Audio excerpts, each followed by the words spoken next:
والدین کے رویوں میں اولاد کے لیے جو نرمی ہوتی ہے، اس نرمی کی وجہ سے عمومی طور پہ جو لاڈ ہوتا ہے، پیار ہوتا ہے، وہ پھر انسان کی طبیعت کا حصہ بن جاتا ہے، اور اولاد جب بڑی بھی ہو جاتی ہے تو وہ والدین کو اسی طرح سے ٹریٹ کرتی ہے، جبکہ اس کو یہ سمجھنا چاہیے کہ اللہ رسول کے بعد اگر سب سے فائق حق کسی کے ہیں تو وہ والدین کے ہیں، اور ان کی ناراضگی اللہ کی ناراضگی ہے، اور ان کی رضا اللہ کی رضا ہے۔ ان کو خوش کر دینا اللہ کو راضی کر دینے کے مترادف ہے، اور ان کو ناراض کرنا اللہ کو ناراض کرنے کے مترادف ہے۔ اور یہ بات ذہن میں رکھیے گا کہ اگر والدین راضی نہیں ہیں تو رب بھی راضی نہیں ہے۔ اللہ کی رضا نصیب ہی نہیں ہو سکتی، آپ کے عمل، آپ کی محنتیں، آپ کے سجدے اور آپ کی عبادتیں، ریاستیں، چلہ کشیاں، یہ کچھ کام نہیں آتی اگر والدین راضی نہ ہوں۔ تو والدین کو راضی رکھنے کی ہمارے دین نے ہمیں تلقین فرمائی کی۔ اور یہ بھی آپ کو میں بتاؤں کہ کچھ اعمال ایسے ہیں کہ جن کی جزا اور سزا آخرت میں دیکھنا ہوگی، لیکن کچھ اعمال ایسے ہیں جن کی جزا اور سزا دنیا میں بھی بندہ دیکھ کے جاتا ہے۔ ان میں سے ایک عمل والدین کی فرما برداری ہے۔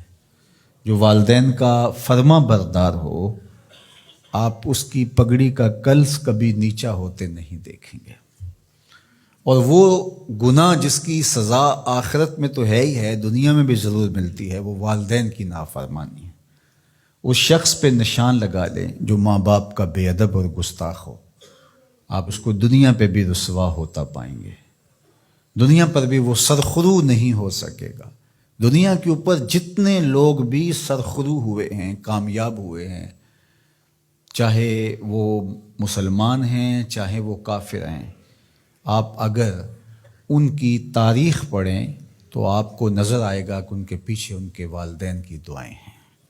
اگر والدین کی دعائیں نصیب ہیں تو انسان سرخرو ہوتا ہے، اور اگر والدین کی دعائیں حاصل نہیں ہو پاتی تو محنتیں بھی انسان کی اکاد چلی جاتی ہیں۔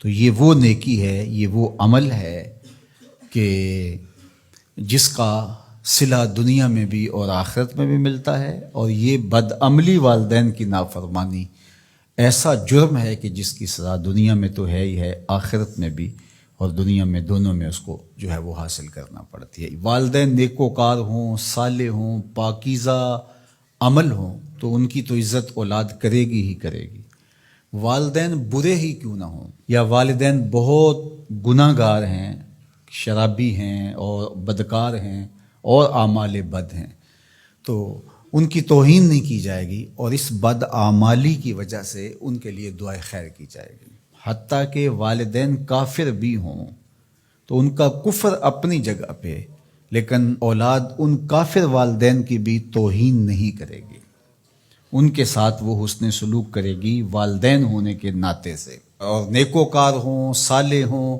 تو پھر ان کے تو حقوق اور زیادہ عائد ہو جاتے ہیں۔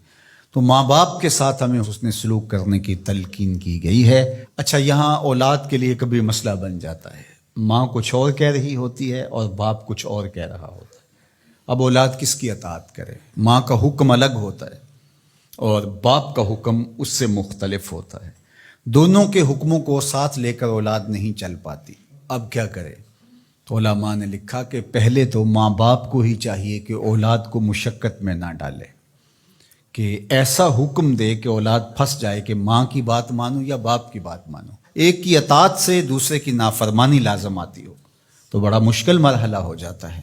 تو والدین کو اتنا خیال اور اتنا لحاظ رکھنا چاہیے کہ ان کو مشقت میں نہ ڈالے، ایسا حکم نہ دیں جو وہ بجا نہ لا سکے، جو ان کے لیے پورا کرنا مشکل ہو۔ اور بالخصوص ماں باپ کی لڑائی کے اندر اولاد جو ہے وہ پس کے رہ جاتی ہے، ماں کی بات مانی تو باپ ناراض، باپ کی بات مانی تو ماں ناراض۔ تو اس میں ایک تو والدین کو ہی چاہیے، لیکن کبھی اولاد پھنس جائے تو مسئلہ شرعی سن لیجئے، وہ یہ ہے کہ گھر کا حاکم جو ہے وہ مرد ہے، تو اگر ماں اور باپ دونوں کے احکام آپس میں ٹکرا رہے ہوں تو حکم مقدم ہوگا باپ کا، تو اولاد کے ذمے باپ کے حکم کو ماننا ضروری ہے، لیکن خدمت میں مقدم ہوگی ماں۔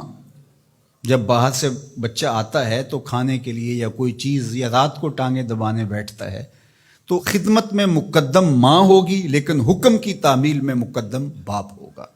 تو شریعت اسلامیہ نے ہمیں یہ حکم دیا، چونکہ خدمت میں یہ جو حدیث میں نے آپ کے سامنے رکھی ہے، تو صحابہ نے حضور سے جب پوچھا کہ ہمارے حسن سلوک کا سب سے زیادہ مستحق کون ہے، تو فرمایا اماں کا، تیری ماں۔ پھر کہا سما من، پھر کون؟ تو پھر فرمایا اماں کا، تیری ماں۔ پھر تیسری مرتبہ پوچھا تو فرمایا تیری ماں، اور چوتھی مرتبہ فرمایا ابا کا، تیرا باپ۔